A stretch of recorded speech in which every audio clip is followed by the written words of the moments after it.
There are times in life when you feel like you're climbing a mountain completely covered in fog. No one beside you, no one is cheering you on, no one was even watching. You keep walking, you keep trying, you keep honoring that promise you made to yourself. But the world outside? It's hauntingly silent. No one says, "I'm proud of you." No one sees the battles you're fighting in silence. And sometimes you catch yourself wondering, is any of this even worth it if nobody's witnessing it? But here's the thing, it's precisely in that solitude where a different kind of strength starts to form. A strength that doesn't need praise. A strength that doesn't need validation. Carl Jung once said that every rebirth begins with dissolution. When there's no one left to lean on, that's not the end. That's a sign your soul is preparing to enter a new stage where you become your own source of power. In today's video, we're going to walk through that journey. The 7 steps to rise, even when no one is by your side. Do well to show your support by subscribing to this channel. It's in the moment you stop waiting for someone to lift you up that you discover something profound. Everything you've ever sought in the outer world, strength, love, peace has always been within you, just waiting to be awakened. And when that happens, you don't just rise, you begin to walk with your own light. 1. Loneliness. The silent teacher of strength. There are moments in life when the world seems to pull away from you. Conversations that used to excite you, they don't anymore. People who once walked with you, they start to feel distant. Everything on the surface stays the same, your job, your relationships. But inside, you know something's changing. No one tells you this is the beginning of growth, because most people are terrified of this stage. But for Carl Jung, this is the first sign of what he called the night sea journey, the dark night of the soul. When you no longer resonate with the old world, and to step into the new one, you have to pass through your deepest shadow, loneliness. The loneliness Jung spoke about isn't just being physically alone in an empty room. It's the feeling of being disconnected from everything that once made you feel like you belonged. You still smile, you still talk, but deep down, you know what's happening around you no longer touches your soul. The world seems to speak a language you don't understand anymore, and you're left with only yourself. Many people think reaching this point means failure, but in truth, it's the moment your soul begins to separate from the persona, the mask that once helped you fit in. That feeling of "no one understands me" isn't a sign you've lost your way. It's proof you're getting closer to your true self. Jung believed a person only truly matures when they dare to face themselves in solitude. Not when someone's listening, but when every external sound goes silent and you're forced to hear your own inner voice. During this stage, many people lose direction. They run away into work, into relationships, into distractions that help them forget the emptiness. But the more they avoid it, the larger that emptiness grows. Loneliness doesn't come to punish you. It comes to deepen you, to help you rebuild your foundation from within. I once knew a woman who, after her divorce, fell into complete disorientation. She'd always been surrounded by friends and laughter. But when everything collapsed, her apartment became frighteningly quiet. Instead of filling that void with dates or busyness, she learned to sit in the silence. At first, just for a few minutes. Then gradually, for hours, she cooked for herself. She read. She journaled. She faced the questions she'd always avoided. Months later, she told me, "I realized silence isn't my enemy anymore. It's where I finally hear myself." That was what Jung called the meeting with the self, the moment you stop running and start coming home. When there's no one to depend on, that pressure forces you to develop discipline and inner steadiness. Like a climber without a safety rope, every step becomes a conscious choice. Every action, a promise to yourself. And each promise kept becomes a brick that builds your strength. Loneliness doesn't come to make you weak, it comes to make you unshakable. It's the gym of the soul, where your essence gets forged into steel. Looking back, you'll see that those quiet months were when you were actually strongest. The image of an oak tree in winter always reminds me of this. When every other tree sheds its leaves, the oak stands alone in the cold wind. No flowers, no color. But during that winter, its roots are growing deeper, preparing for spring. Humans are the same. Every lonely season is the soul's winter. But if you're patient enough to stay, you'll see that spring is waiting behind it. Jung once said, "In all chaos, there is a cosmos. In all disorder, a secret order." If you're standing in the darkness of loneliness right now, don't be afraid. It's not a sign of weakness. It's proof you're leaving the old path to open a new one. Because the soul, to be reborn, must first dissolve, and only when the world is silent can you hear the voice within whisper, "It's time to rise." Remember, no one is coming to lift you up, but that's not bad news, because in that very moment, true strength is born. No one can give you resilience, but loneliness will teach you how to forge it. Every time you make it through a long night, you're not just overcoming fear, you're rewriting your story. 2. Stop seeking emotional comfort from others. At some point, after you've learned to stand in solitude, you realize something profound. What exhausts us isn't loneliness. It's expecting someone else to fill it. Carl Jung once said, "Loneliness does not come from having no people around you, but from being unable to communicate the things that matter most." When you rely on others to make you feel okay, every silence, every withdrawal, every unmet response feels like collapse. That isn't love. That's emotional dependency, which Jung saw as the mark of an unintegrated ego. After the stage of the lonely warrior, the next lesson is learning how to soothe yourself. When you stop seeking reassurance and approval from the outside, that's when the self begins to take over. I once met a woman in a group therapy session. She confessed that she nearly panicked whenever her boyfriend didn't reply to her texts. She'd check her phone dozens of times, imagining the worst. "I know it's irrational," she said, "but when he's silent, I feel like I don't exist." After months of therapy, she discovered the fear didn't come from him. It came from her childhood. Whenever she was sad, her parents would say, "Don't be dramatic," or "just walk away." Her unconscious learned, "Your feelings don't matter." And ever since, she'd been seeking someone to prove otherwise. Jung called that the trap of emotional projection. When we use others as mirrors to determine our worth, when they respond, we feel valuable. When they withdraw, we lose direction. But the truth is, no one can be your savior forever. The more you depend on others for stability, the more you lose the ability to regulate yourself. Self-soothing doesn't mean coldness or disconnection. It means becoming the one who listens to your own emotions. When sadness arises, instead of running to find someone to calm it, you stay. You place your hand on your heart and whisper, "I'm still here." That simple act is the beginning of emotional independence, a key stage of individuation, when you stop merging with the collective and become an autonomous self.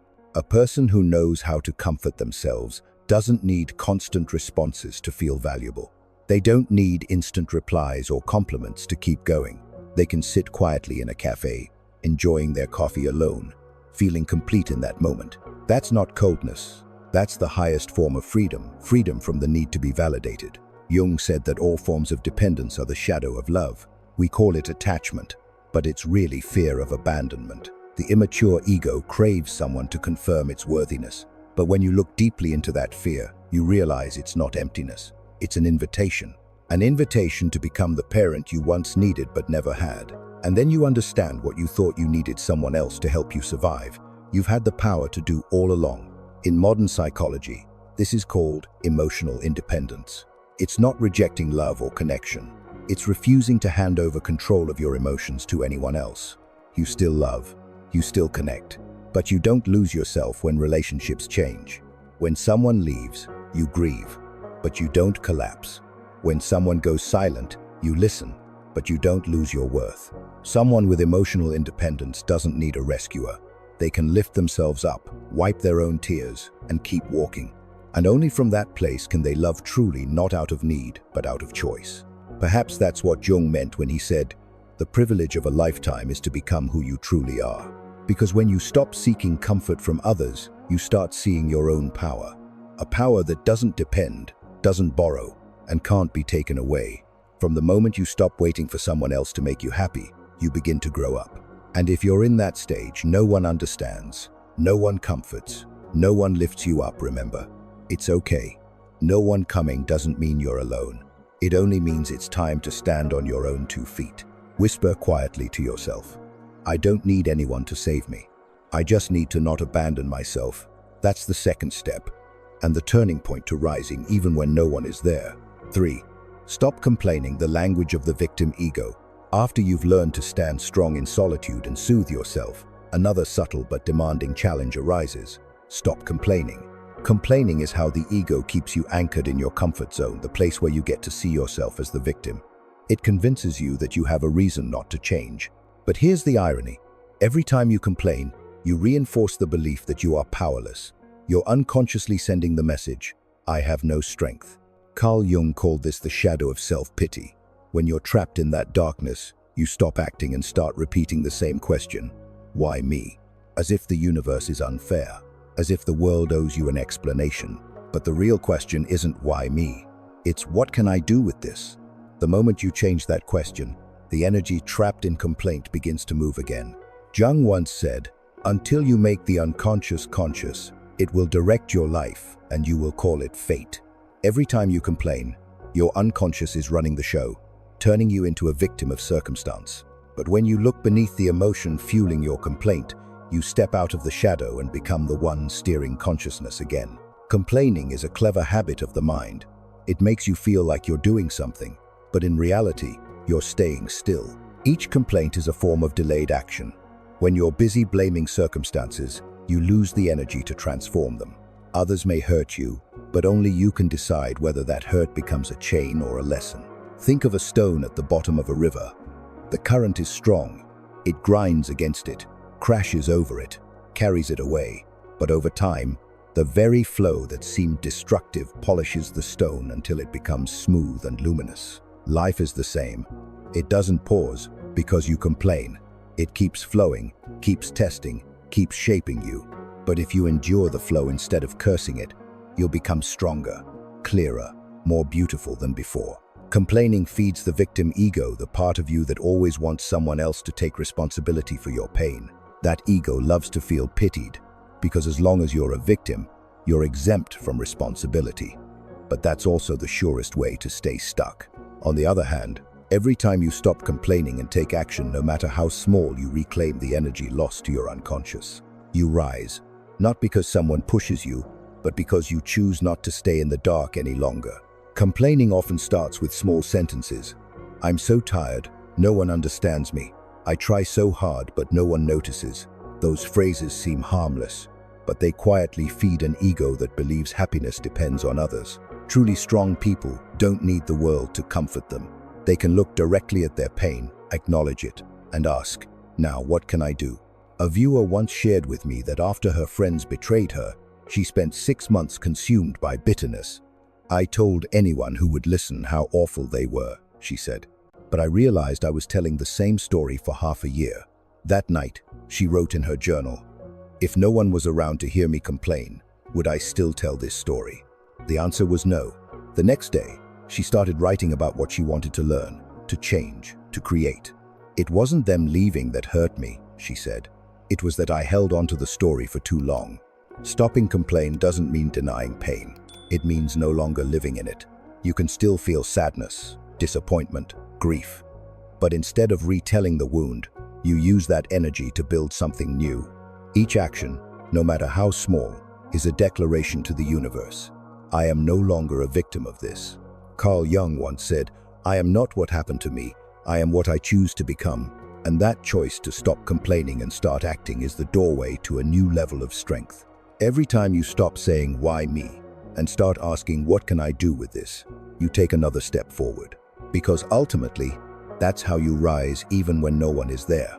Not through pity, but through the quiet strength of taking responsibility for your own becoming. And then you'll realize you were never truly alone. You were just too busy complaining to hear your own soul calling. 4. Become your own source of validation. After you've stopped complaining and begun to act, a deeper test appears. The silence of being unseen. You stand up, you work hard, you give your best, yet no one praises you. No one acknowledges you. No one seems to notice. This is the point where most people give up, not because they fear hardship, but because they fear invisibility. But it's precisely at this moment of no recognition that the universe tests whether you can keep going without the spotlight. Carl Jung once said, the most terrifying thing is to accept oneself completely. Because when you truly validate yourself, you no longer hide behind others' opinions. You don't need compliments. You don't need proof. You don't need witnesses to your worth. Because you've become your own witness. I'm reminded of Cassandra in Greek mythology, the woman gifted by Apollo with the power of prophecy, but cursed so that no one would believe her. She saw the truth. She saw disasters before they came, but everyone turned away, calling her mad. Yet even in isolation, Cassandra didn't go silent. She kept speaking, stayed loyal to what she saw, even when no one listened. At a deeper level, her story is a metaphor for every strong soul, those who continue to honor their truth in silence, even when the world refuses to see them. Sometimes being believed isn't as important as staying true to yourself. Likewise, in modern life, many give their all only to be met with silence. I once spoke with a woman who, after years of dedication, was often the last one in her office at night. Yet when awards came, her boss praised someone else. "I felt invisible," she said. One day she decided to stop working to be seen and start working to see herself. Every time she finished a project, she wrote down what she'd done well. She rewarded herself with a quiet afternoon, a coffee, and a book. "I realized external validation lasts for minutes," she said, "but self-recognition stays for days." That's the shift from the dependent ego to the self, the mature center of consciousness. In Jungian psychology, those who live from the self act not for praise, but because it's an expression of who they are. They don't need an audience to know their worth, because their value doesn't come from applause. It comes from the frequency of inner truth. External validation, in the end, is just a reflection. Those who haven't seen their own light will always chase it in others' eyes. But those who've seen it within carry it wherever they go. They no longer need others to believe, because their belief has become their foundation. Jung once said, "Knowing your own darkness is the best method for dealing with the darknesses of other people." When you dare to look inside, to see both your weakness and your strength, you no longer need the world to prove anything to you. You're no longer controlled by the fear of not enough, because now you are enough, simply because you know it. Self-validation isn't arrogance. It's the deepest form of self-respect. It's knowing you're still on your way, still imperfect, yet you hold yourself with both hands, light and shadow alike. Those who can validate themselves don't deny their flaws. They see them as proof of becoming. Mistakes don't reduce their worth. They make their path more real. Think of how steel is forged. Metal hardens only when exposed to fire. The same goes for the soul. Silence, neglect, and lack of recognition are the flames that strengthen your core. When no one else validates you, you're forced to look inward, and in that gaze, you discover something extraordinary. You're far stronger than you thought. And when you truly embrace that, something miraculous happens. You begin to glow from within. Others may not say a word, but they feel your presence steady, calm, grounded. Not because you try to shine, but because you no longer need to prove anything. Remember, every applause fades. Every gaze eventually turns away. But your own gaze, if it's warm and honest, becomes a flame that never dies. And that is the secret of those who rise even when no one stands beside them. 5. Rise quickly, turn failure into fire.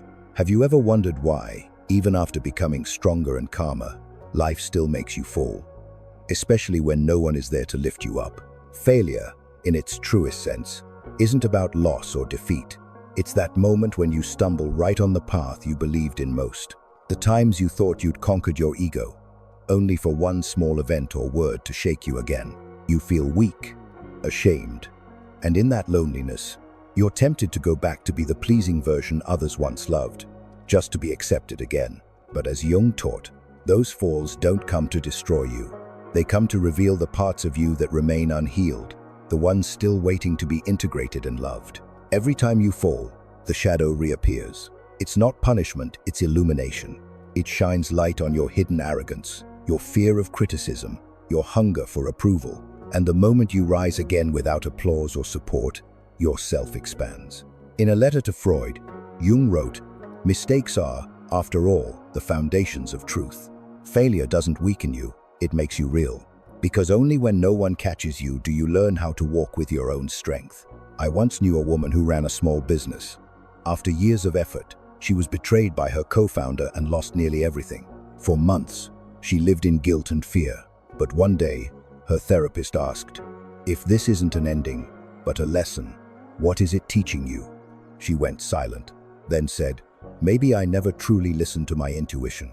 From then on, she began journaling daily, not to complain, but to write what she was learning from the pain. A year later, she reopened her company, smaller but steadier. "I'm no longer afraid to fall," she said, "because every fall makes me more honest with myself." That's how failure becomes fire.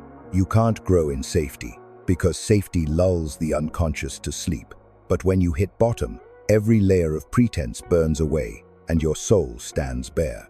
From a neuroscience perspective, when you fail, the brain activates the anterior cingulate cortex, the area that processes the gap between expectation and reality. If you respond with fear or self-blame, your body releases cortisol, the stress hormone that freezes you. But when you take action, even a small step, your prefrontal cortex activates, releasing dopamine, the chemical of progress and hope. In other words, regret paralyzes you, but action heals you. Think of the phoenix, the mythical bird that regenerates by burning itself. Whenever it grows old, it dives into flames to shed its ashes, then rises again, brighter and freer. Humans are the same. If you dare to rise from your own ashes, you'll see that what burned away wasn't you. It was just the shell that had finished its purpose. Jung once said, "There is no coming to consciousness without pain." When we face failure without judgment, wounds cease to be enemies and become teachers. In pain, awareness is born. And only when we touch our wounds can we truly touch our humanity. In every failure, you have two choices. Let it define you, or let it refine you. When you say, "I'm a failure," you imprison yourself in the past. But when you say, "I'm learning something," you open a door to the future. Rock bottom is never the end. It's the ground you push off from. Strong souls aren't born from comfort. They're forged in collapse. Just as metal becomes a sword only after enduring heat, humans find their true strength when they face failure and refuse to retreat. Remember, falling doesn't make you weak. Staying down does. When you shake off the ashes, face your mistake, and take one more step, even a small one, you're rewriting your story. One day, you'll see that every failure had a sacred purpose. It didn't come to break you. It came to reveal the truer, brighter, steadier version of you. So don't wait for someone to lift you up. Rise quickly, firmly, with a heart still warm. That moment, you don't just overcome failure. You become the flame that nothing can extinguish. 6.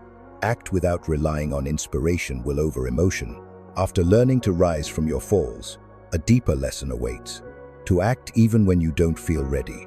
Because if solitude forged your strength, discipline will make you shine. Jung wrote that will is the energy capable of reorganizing the entire psyche. It's not just the force to do, but the power to transcend fleeting emotion in service of lasting meaning. When you act only from inspiration, your ego still rules the part of you that always seeks comfort. But when you act beyond feeling, you no longer need motivation, because you've submitted to a higher order, the order of the self, where action flows from purpose, not mood. Inspiration is a gift, but discipline is the foundation. There will be days when you feel no motivation, no hope, no sense of meaning. But if on those days you still sit down, still continue even one small step, you're training your greatest power, will over emotion. Jung said that most people lose their life force waiting for inspiration instead of cultivating will. If you only act when you feel excited, your life will be full of beginnings, but empty of mastery. Because inspiration is wind, it comes and goes. But will is direction. It keeps the ship moving even when the wind dies. I'm reminded of psychologist Angela Duckworth, who developed the concept of grit, the endurance of passion and perseverance. As a child, she wasn't the smartest student, but instead of believing she wasn't enough, she chose to believe she could persist longer. Years of study led her to discover that extraordinary achievers aren't the most talented, but those who act when enthusiasm fades, especially when no one is cheering. Jung once said, "Freedom of will is the ability to do gladly that which I must do." Freedom isn't doing what you like. It's gladly doing what's necessary. When you rise above your emotions, you stop being their victim and become their guide. A friend of mine, a single mother working 2 jobs, once told me she woke up at 5 a.m. every day, cooking, working, surviving. There came a time when she was utterly drained. "I've lost all passion," she said. But one day when her son asked, "Mum, what happened to your dream?" something in her shifted. That night, she decided to start again, not for inspiration, but for responsibility to herself. She began small, waking 15 minutes earlier to read, writing 3 daily goals, saving every spare dollar for her dream bakery. Some days she was exhausted, but she kept going. "I stopped waiting for motivation," she said. I just needed will because my son needs to see his mother not give up. A year later, she opened a small bakery. No one helped. No one encouraged her. But she kept walking. She learned that willpower isn't a feeling. It's a decision to continue even when your heart feels heavy. This story reminds us, inspiration doesn't create will. Will creates inspiration. When you begin, you don't need to feel ready. You just need to be honest with your first step. Inspiration will follow as a reward for perseverance. Strong-willed people aren't emotionless. They simply don't let emotion control them. They still fear, doubt, and tire, but they act for something greater, for values, commitments, integrity. Each time they do what's right instead of what's easy, they strengthen the bridge between consciousness and soul, between the small ego and the mature self. One day you'll realize that your most defining progress didn't happen in moments of excitement, but in moments of resistance, especially when you were alone with no reminders or encouragement. Those are the moments that shape you, not because they're easy, but because you refuse to let mood or loneliness dictate your direction. So if today you feel uninspired, unseen, unsupported, remember, you don't need any of that to move. You just need one small decision to start. Not perfectly, not dramatically, simply start. And then consistency will take you further than anyone who ever tried to help you to the far shore of yourself. 7. You don't need anyone to understand you. Everything you seek is within. There comes a moment after all the silent effort when you realize you've done everything right. You've kept walking, stayed disciplined, stayed faithful to the path.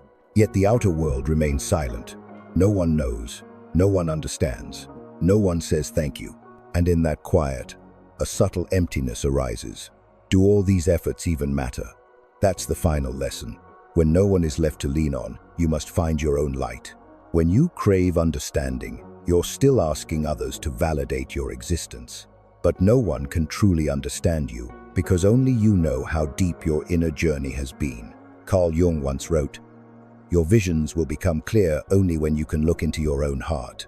All the answers you seek are already within your unconscious mind. You only need enough stillness to hear them. After years of living to be understood, you realize not everyone has the capacity to see you at your depth. Sometimes they only see the parts that make them comfortable, and that's not their fault. In a world where everyone is searching for themselves, few can truly see another soul. When you stop expecting understanding from the outside, you begin the return inward, where all your contradictions start to harmonize. Fear and courage, pain and healing, darkness and light. There, you no longer need anyone to confirm that you are enough. You just need to know that you're being true to your soul, and that is enough. When that happens, you stop looking for saviors, because you've become your own.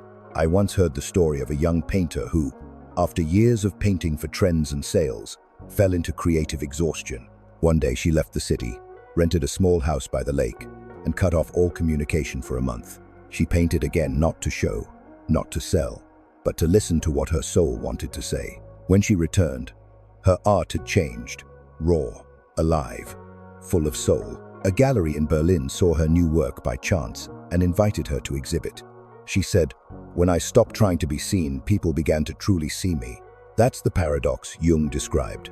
When you stop seeking outwardly, you become a center of inward gravity, because creative energy, love, and wisdom don't come from being understood. They come from accepting yourself, even the parts no one else understands. Like a lighthouse in the night sea, it doesn't shout to be seen, nor move to seek attention. It simply stands, shining, and by doing so, guides those who are lost. Humans are the same. When you stand in your own light without needing recognition, your presence itself becomes guidance for others. Carl Jung once said, "Who looks outside, dreams. Who looks inside, awakes." When you stop asking the world, "Who am I?" and start asking yourself, "What do I truly need?" the veil of the unconscious begins to lift. The psychotherapist Carl Jung once said, "The curious paradox is that when I accept myself just as I am, then I can change." No one will ever fully understand you, but that doesn't mean you can't be loved, because real love doesn't require full understanding, only full acceptance. And when you learn to accept yourself in all your complexity, depth, and contradictions, you radiate an energy that makes others feel safe near you. Strangely, the moment you stop seeking someone to understand you, you begin to be understood not through words, but through presence. The ones who truly belong in your life will feel it without explanation. If life has ever exhausted you with the need to be understood, rest. Sit in silence. Place your hand over your heart and listen. That voice inside, faint but steady, knows the way. It knows where to go, what to release, and how to begin again. And then you'll realize, no one needs to complete you, because you were never incomplete. Everything you've ever searched for, love, peace, understanding, are simply different faces of one thing: coming home to yourself. The path forward. That's how you rise even when no one is by your side. Not through the noise of proving, but through the quiet of awakening. A person who can rise when no one is there isn't someone who feels no pain, but someone who turns loneliness into a teacher, silence into fuel, and every fall into a foundation of strength. They don't live to be seen, but to be honest with their soul. When the world goes silent, they listen within. When no one believes, they hold faith themselves. And from that place that once felt empty, another kind of power is born. A power that needs no proof. Because in the end, this journey isn't about becoming unbreakable. It's about becoming authentic with your fears, your will, and your own light. When you stop waiting to be saved, you'll realize you were never weak. You just hadn't yet seen how strong you really are. If this video has awakened something in your heart, share it, because maybe someone out there needs this reminder too, that they are strong enough to stand up and keep believing in themselves. And don't forget to subscribe, because this journey has just begun. The journey of becoming yourself, steady, clear, and free, even when no one stands beside you. Thank you for staying to the end, and don't forget to subscribe to this channel.